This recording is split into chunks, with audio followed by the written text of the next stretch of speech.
नमस्कार साथियों, आपका स्वागत है। आज हम एक विशेष चर्चा लेकर आए हैं। मनोज मुंतशिर आदिपुरुष फिल्म के लेखक हैं और उस फिल्म में क्या-क्या चीज़ें हैं, किन चीज़ों की वजह से वो चर्चा में आ रही है, क्या उसमें गलत और क्या उसमें सही। इस सारी बात को करने के लिए हम आए हैं सूद साहब के साथ। सूद साहब, आपका स्वागत है। जी, नमस्कार। सूद साहब, इस फिल्म को लेकर जो बातें चल रही हैं, जो चर्चाएँ हो रही हैं कि ये फिल्म देश विरोधी है या देश में एक पर्टिकुलर धर्म के खिलाफ इसका एजेंडा है। इस एजेंडे को सेट करने के पीछे अलग-अलग चीज़ें बताई जा रही हैं। तो आपके नज़रिए से इसको जब देखते हैं तो कहाँ क्या गलत हो रहा है और किस दिशा में जा रही है ये चीज़ें? देखिए, सबसे बड़ी बात क्या है इस पिक्चर की? जी, कैसे इस पिक्चर को सेंसर बोर्ड ने क्लियर कर दिया। अगर ये पिक्चर बनी थी, तो सेंसर बोर्ड को देखना चाहिए था। जी, किसी की शक्ल देख के तो आप पिक्चर को नहीं क्लियर कर सकते। पिक्चर बनी रामायण के ऊपर, राम पुरुषोत्तम के ऊपर, और पिक्चर को किस तरीके से गलत दिखाया गया, लंका काली दिखाई गई, हनुमान जी को इंसल्ट किया गया, और बहुत सी बातें हैं। खैर, उनके बारे में हम बीच में ना जाएँ, बहुत सी बातें लोग कर चुके हैं। लेकिन मेन चीज़ क्या है कि पिक्चर को इस तरीके से क्यों बनाया गया? मेन आता है इसका लेखक, मनोज मुंतशिर शुक्ला। पहले मनोज शुक्ला थे, बाद में मुंतशिर हो गए। मुंतशिर एक मुस्लिम इन्होंने नाम अडॉप्ट कर लिया अपने आप को फेमस करने के लिए कि मैं थोड़ा सा अलग दिखूं। टीवी में आते थे, जगह जगह बात करते थे, बड़ी अच्छी अच्छी धर्म के बारे में बात करते। मैं नहीं कहूँगा इनकी नॉलेज में कोई कमी है, लेकिन जब पिक्चर बनाई, पिक्चर को इस तरीके से प्रेजेंट किया कि हिंदुओं की आस्था टूट गई। मैंने पहले ही बात की थी, अगर ये पिक्चर बनाई होती किसी मुस्लिम ने जी, या वे रखते राइटर होते तो क्या होता? जूते पड़ते लोगों को। और ये आदमी सोचता है कि ये सब कुछ करके निकल जाएगा, पुलिस की सिक्योरिटी इसको मिल गई, और फिर ये आदमी कहता है कि मैंने 4000 लाइनें लिखी थी, 5-6 लाइनें गलत हो गई। अरे भाई, गलत हो नहीं गई, गलत की गई। किसके कहने पे की गई? एक के एजेंडे पे काम किया इन्होंने। एजेंडा ये था कि हिंदुओं की आस्था को ठुकराना या उसको नुकसान पहुंचाना, मध्य प्रदेश में इलेक्शन होने वाले उसको डिस्टर्ब करना, साथ में हिंदुओं को डिवाइड करना। खैर, डिवाइड तो हिंदू नहीं हुए, इनके जैसे 5-7 इनके साथ और लोग होंगे, वो पहले भी ऐसे ही थे, अब भी ऐसे ही हैं। ये आदमी अपने आप को एक्सपोज कर दिया इस पिक्चर के अंदर, लेकिन इसने पैसा कमा लिया। पहले दिन जो इस पिक्चर कमाई हुई वो हुई 140 करोड़ वर्ल्ड ओवर, क्योंकि ये 4-5 लैंग्वेज में बनी, साउथ इंडियन लैंग्वेज के अंदर बनी। और उसके बाद नेक्स्ट डे जो इसकी वर्ल्ड में कमाई हुई, जब पता चला कि यहाँ पे तो धंधा चल रहा है, 100 करोड़ की कमाई हुई। थर्ड डे इसकी कमाई करके 62 करोड़ हो गई, 600 करोड़ का इसका पिक्चर बजट था। और उसके बाद कम होती जा रही है। कम क्या, बहुत कम हो गई है। इंडिया में बहुत ही कम चल रही है, लेकिन रीजनल लैंग्वेज के अंदर कुछ चल रही होगी, मुझे नहीं पता उसके अंदर डायलॉग किस तरीके से इन्होंने प्रेजेंट किए होंगे। लेकिन लोग इनसे बहुत नाराज हैं, बहुत गुस्से में। और इन्होंने एक चीज़ कही कि मेरे कुछ दोस्त थे खास, उन्होंने मुझे गालियां दी, मेरी माँ को गाली दी। जो आदमी बदतमीज हो, अपना देश अपनी माँ को गाली दे सकता है, अपने रीजन को गाली दे सकता है, उसकी माँ को तो गालियां पड़नी चाहिए।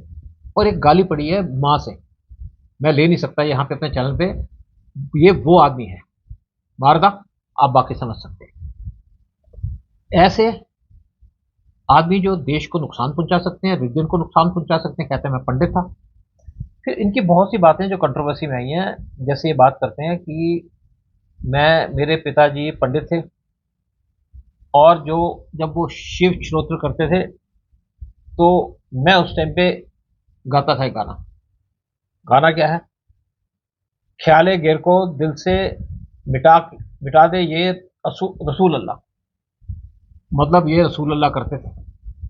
ये आदमी हिंदू नहीं है, ये आदमी या तो कन्वर्ट हो चुका मुसलमान के अंदर, लेकिन बता नहीं रहा। जैसे आजकल मुसलमान होते हैं, अपने कन्वर्शन के बारे में बात नहीं करते, नाम नहीं चेंज करते। कुछ क्रिश्चियंस भी इसी तरीके से कन्वर्ट हो जाते हैं, नाम नहीं चेंज करते।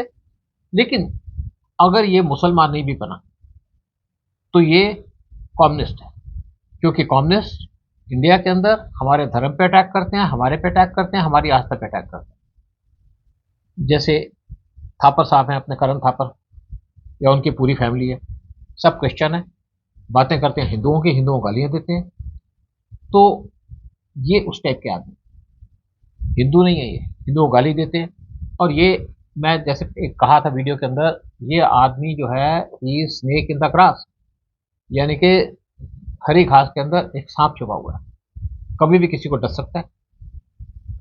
तो ये जो आदमी है ये कहता कि मैं 5-6 डायलॉग चेंज कर दूंगा, ये ऐसे किया। किसी ने कहा जी ये इससे गलती हो गई, गलती कोई नहीं हुई, इसने जानबूझ के गलती की है, जानबूझ के हमारी आस्था पे अटैक किया, जानबूझ के हमारे को नुकसान पहुंचाने की कोशिश किया है, हिंदुओं को टारगेट करने की कोशिश की है।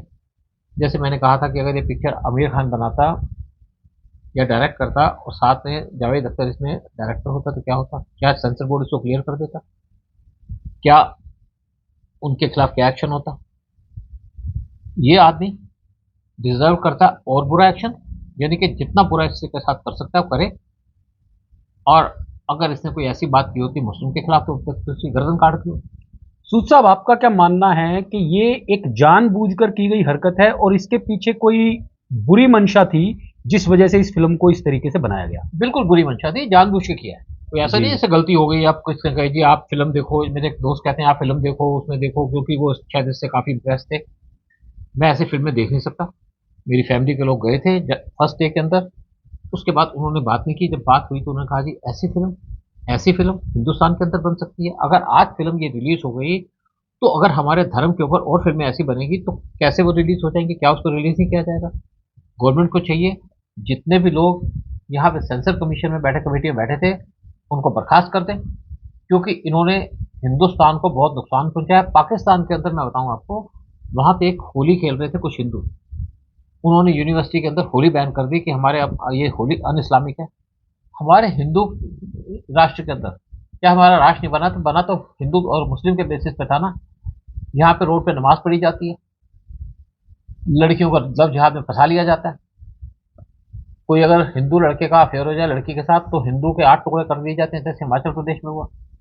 मुसलमान नमाज पढ़ने चले जाते हैं मंदिर के अंदर, कोई रथ यात्रा निकलती है तो उसके ऊपर पत्थर फेंकते हैं। और उसको कौन सपोर्ट करता है? कुछ पॉलिटिशियन सपोर्ट करते हैं, कुछ हमारे कम्युनिस्ट सपोर्ट करते हैं। सबसे इंपॉर्टेंट बात यह है कि पिक्चर आई और इसको अखिलेश यादव जैसे आदमी ने क्रिटिसाइज किया कि कैसे पिक्चर आने थी। समाजवादी पार्टी जो हमेशा एंटी हिंदू एजेंडा लेके चलती थी, उसने इस पिक्चर को क्रिटिसाइज किया है कि किस टाइप की पिक्चर है, क्यों बीजेपी ने पिक्चर को बाहर आने दिया। एक्चुअली इसने हिंदुओं की पीठ पे छुरा मारा है, हिंदुओं को गाली दी है, हमारी आस्था को गाली दी है। और मैं सोचता हूँ इस आदमी के ऊपर कुछ लोगों ने केस किया, ऐसे आदमी को जेल में डाल दिया जाए, इसके ऊपर एनएसए लगा देना चाहिए ऐसे आदमी के ऊपर, या इसका जो प्रोड्यूसर है या इसके साथ जो भी इसका डायरेक्टर है पिक्चर का, जिस तरीके से इन्होंने श्रीलंका को दिखाया, काली लंका, जिस तरीके से इन्होंने दिखाया कि रावण की चमगादड़ों को मांस खिला रहा है। रावण एक ज्ञानी आदमी था, साथ में उसके विभीषण, ये आदमी मांस खिला रहे हैं दोनों जो यहाँ पे मतलब आप ब्राह्मण है। जिस तरीके से इसने पिक्चर को दिखाया और जिस तरीके से आप देखिए दूसरे अयोध्या के जो एक महंत है उन्होंने भी इसको क्रिटिसाइज किया, महंत राजू दास। हाँ, महंत राजू दास ने कहा कि ये जो पिक्चर है इसमें फॉरेन हैंड है। फॉरेन हैंड कैसे है इसके अंदर? फॉरेन हैंड ऐसे है कि ऐसी पिक्चरों को जब चाइना में रिलीज किया जाता है चाहे वहाँ उनको हिंदी ना आती हो, जैसे कई आमिर खान की पिक्चर चाइना में रिलीज होती है, उसके अंदर हजारों करोड़ कमाए जाते हैं उसके थ्रू, और वो पैसे अगर आमिर खान के पास जाते हैं तो वो पैसे कहाँ यूज होते हैं, एक ये क्वेश्चन है पूछने का।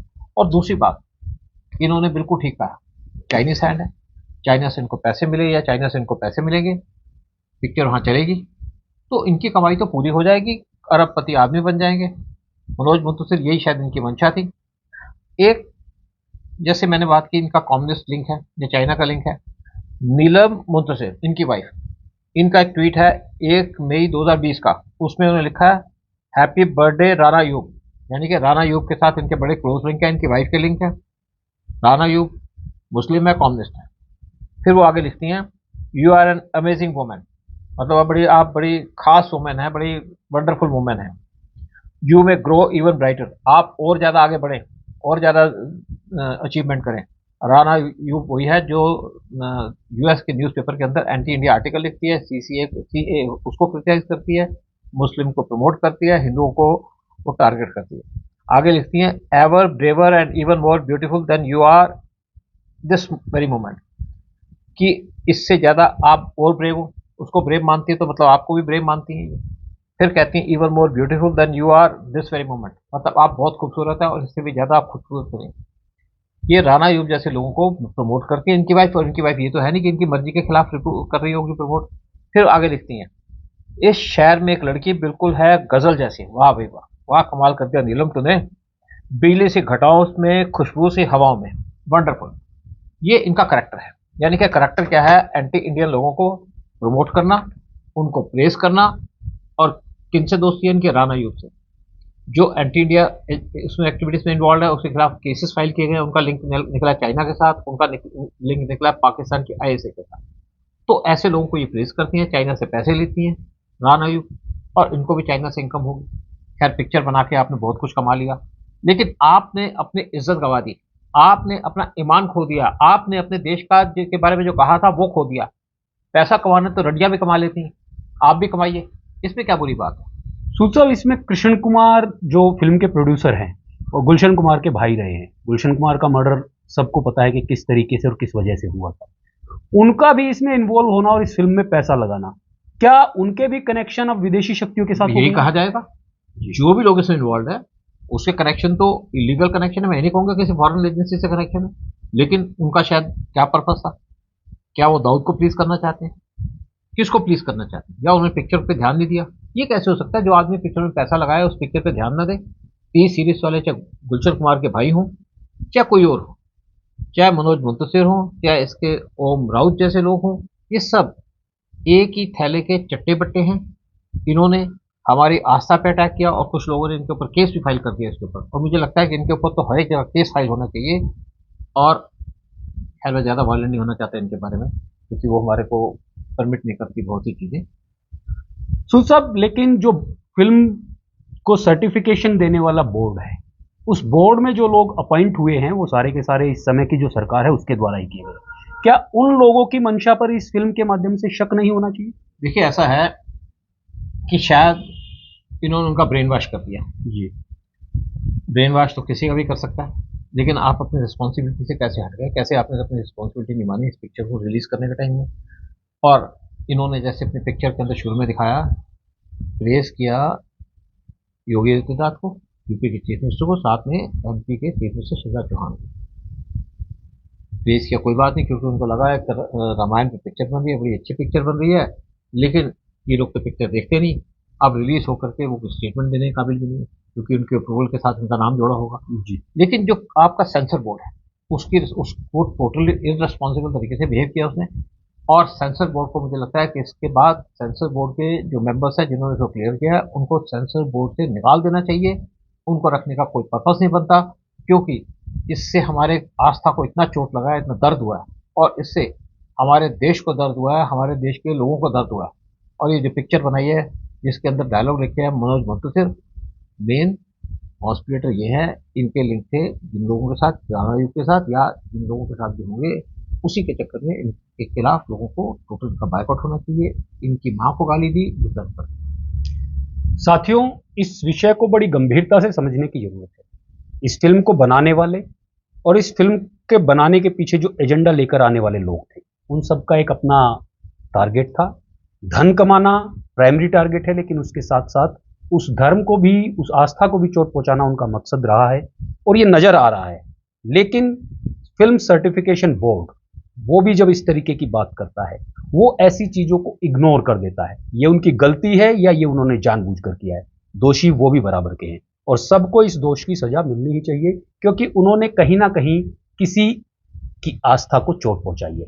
ये बड़ा महत्वपूर्ण प्रश्न है। जय हिंद, जय भारत। नमस्कार।